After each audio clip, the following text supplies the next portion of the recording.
এবং এই যে কূপটি, যে কূপটি প্রাচীন সময় ছিল, এই কূপটি সেই সময় কোনো হদিস পাওয়া যায় না, বিলীন হয়ে যায় এই স্থানটি থেকে।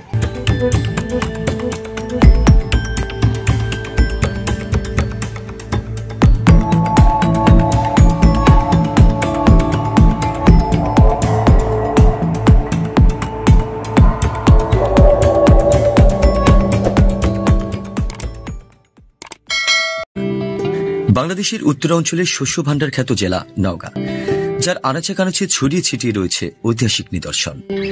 এর আগের ভিডিওতে এ জেলার উল্লেখযোগ্য স্থানগুলোর একটি ঘুকসি বিল বা গোকুল সুন্দরী বিল সম্পর্কে তুলে ধরেছিলাম। আজ আমার গন্তব্য এ জেলার ঐতিহাসিক স্থানগুলোর একটি হলুদ বিহার। নওগাঁর বদলগাছি উপজেলায় অবস্থিত পাহাড়পুর বৌদ্ধবিহার বা সোমপুর বিহার সম্পর্কে আপনারা সকলেই জানেন, কিন্তু এ জেলার একই উপজেলায় বিলাসবাড়ি ইউনিয়নের দেবগঞ্জ বা হলুদ বিহার গ্রামে রয়েছে আরো একটি ঐতিহাসিক নিদর্শন, যার নাম হলুদ বিহার। আজ তুলে ধরার চেষ্টা করব এই বিহারটির সংক্ষিপ্ত ইতিহাস। নওগাঁ জেলা শহর থেকে এর দূরত্ব মাত্র 18 কিলোমিটার। শহরের বাইপাস মোড় দিয়ে শর্টকাট রাস্তা অবলম্বন করে বালুভরা পেরিয়ে হলুদ বিহারের পথে এগোতেই গ্রাম বাংলার প্রাকৃতিক দৃশ্য দেখে সত্যিই মুগ্ধ আমি।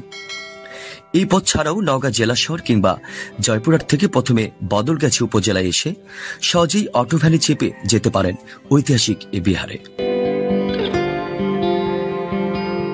পাহাড়পুর বৌদ্ধবিহার থেকে 15 কিলোমিটার দক্ষিণে তুলসীগঙ্গা এবং যমুনা নদীর মাঝখানে অবস্থিত হলুদ বিহার গ্রামে এ বিহারটি অবস্থিত।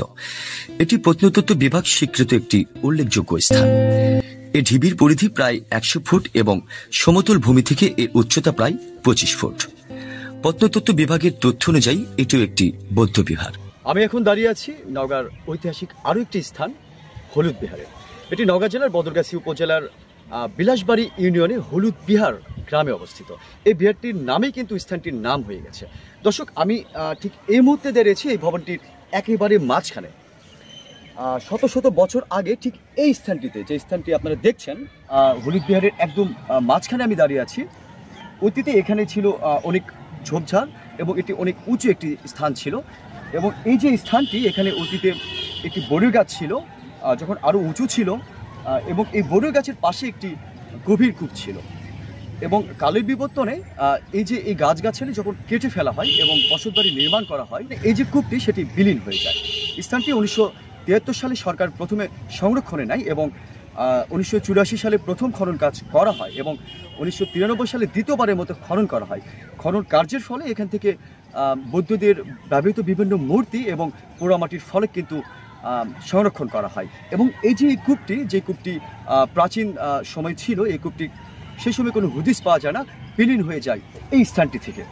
এবং এই যে স্থানটি হলুদ বিহার, এই হলুদ বিহারটি কিন্তু খুবই গুরুত্বপূর্ণ একটি স্থানে পরিণত হয়েছে। বর্তমানে প্রত্নতত্ত্ব বিভাগে সংরক্ষিত একটি স্থান হিসাবে রয়ে গেছে এবং দেশ বিদেশ থেকে দূর দূরান্ত থেকে বিভিন্ন পর্যটক এবং দর্শনার্থীরা, বিশেষ করে যারা ইতিহাসপ্রেমী, তারা এখানে প্রতিনিয়ত ভিড় জমাচ্ছে।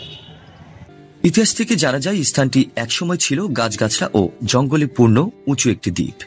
দ্বীপের মাথায় ছিল একটি বড়ই গাছ, যার নিচে ছিল একটি গভীর কূপ। দ্বীপে গাছপালা কেটে ফেলার আগেই কূপটি ভরাট হয়ে যায়। পরবর্তী সময়ে দ্বীপটি সংস্কারকালে এ কূপের কোনো অস্তিত্ব আর খুঁজে পাওয়া যায়নি। আশেপাশের লোকজন দ্বীপের চারপাশে মাটি কেটে বাড়িঘর নির্মাণের এক পর্যায়ে দ্বীপের পূর্ব দিকে ইটের সিঁড়ি দেখা যায়। বিষয়টি তখন এলাকাবাসীর নজরে আসে, সৃষ্টি হয় আলোচনা। 1976 সালে বাংলাদেশের প্রত্নতত্ত্ব বিভাগ হলুদ বিহারটিকে সংরক্ষিত মনুমেন্ট হিসেবে ঘোষণা করেন।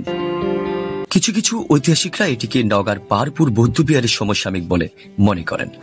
তবে এর নির্মাণে শুধুমাত্র সিঁড়ির ইটের সঙ্গে পাহাড়পুর বৌদ্ধবিহারের কেন্দ্রীয় মন্দিরের পশ্চিম পাশের ইটের মিল পাওয়া যায়।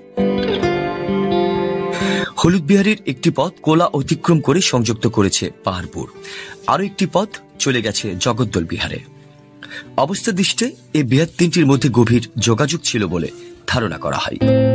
1963 সালে স্থানীয় এলাকাবাসী ইট সংগ্রহকালে কৃষ্ণ পাথরের একটি বৌদ্ধ মূর্তির একাংশ সহ কয়েকটি মৃত ফলকের সন্ধান পান। বাংলাদেশ প্রত্নতত্ত্ব বিভাগের হারুনুর রশিদ 1974 সালে এই এলাকাটি পরিদর্শনকালে দেখতে পান হলুদ বিহার গ্রামের দক্ষিণ পূর্ব দিকে এক বিশাল পুরনো দিঘির পাশে অসংখ্য নিচু ঢিবি ছড়িয়ে ছিটিয়ে রয়েছে। হলুদ বিহারের কাছাকাছি একটি বাড়ি থেকে তিনি পাহাড়পুর রীতির কয়েকটি পোড়ামাটির ফলক ও পাথরের ভাস্কর্য দেখতে পান। বাংলাদেশের প্রত্নতত্ত্ব বিভাগ প্রথমে 1984 সালে এবং পরে 1993 সালে এটি খনন করে। খননের ফলে একটি মন্দির কমপ্লেক্স আবিষ্কৃত হয়। কমপ্লেক্সটির প্রতি পাশে 8.80 মিটারের একটি নিরেট বর্গাকারের ভিত্তি, দুটি ভাসমান আয়তাকার কক্ষ ও একটি সিঁড়ি নিয়ে গঠিত ছিল। কক্ষ দুটির মধ্যে ক্ষুদ্রাকার কক্ষটি ছিল খননকারীদের মতে মন্দির, যেখানে নিরেট ভিত্তির দিকে মুখ করা একটি বড় পাথরের মূর্তি স্থাপিত ছিল। অন্যদিকে বৃহত্তর কক্ষটি একটি মণ্ডপ হিসাবে নির্মিত হয়েছিল। এ ভবনের চারপাশে 1.1 মিটার প্রশস্ত হাঁটা চলার একটি পথ ছিল। বর্তমানে বিভিন্ন ধরনের দোকানপাট, স্কুল, ইউনিয়ন কাউন্সিল অফিস, একটি আধুনিক মসজিদ ও কৃষি অফিস দ্বারা নওগাঁর ঐতিহাসিক হলুদ বিহারের সীমানা অধিকৃত। ঐতিহাসিক পাহাড়পুর বৌদ্ধবিহারের পাশাপাশি হলুদ বিহার দেখার জন্য দেশের বিভিন্ন এলাকা থেকে পর্যটকরা ভিড় করেন এই স্থানে। প্রশাসনিক উদাসীনতা ও সংরক্ষণের অভাবে এ প্রাচীনতম নিদর্শন আজ প্রায় বিলুপ্তি হতে চলেছে। এমন একটি ঐতিহাসিক স্থানের চারপাশে প্রাচীর দিয়ে ঘিরে না থাকায় দিন দিন ধ্বংসের দিকে এগোচ্ছে এই বিহারটি, যা ইতিহাস প্রেমীদের কাছে সত্যিই হৃদয় বিদারক।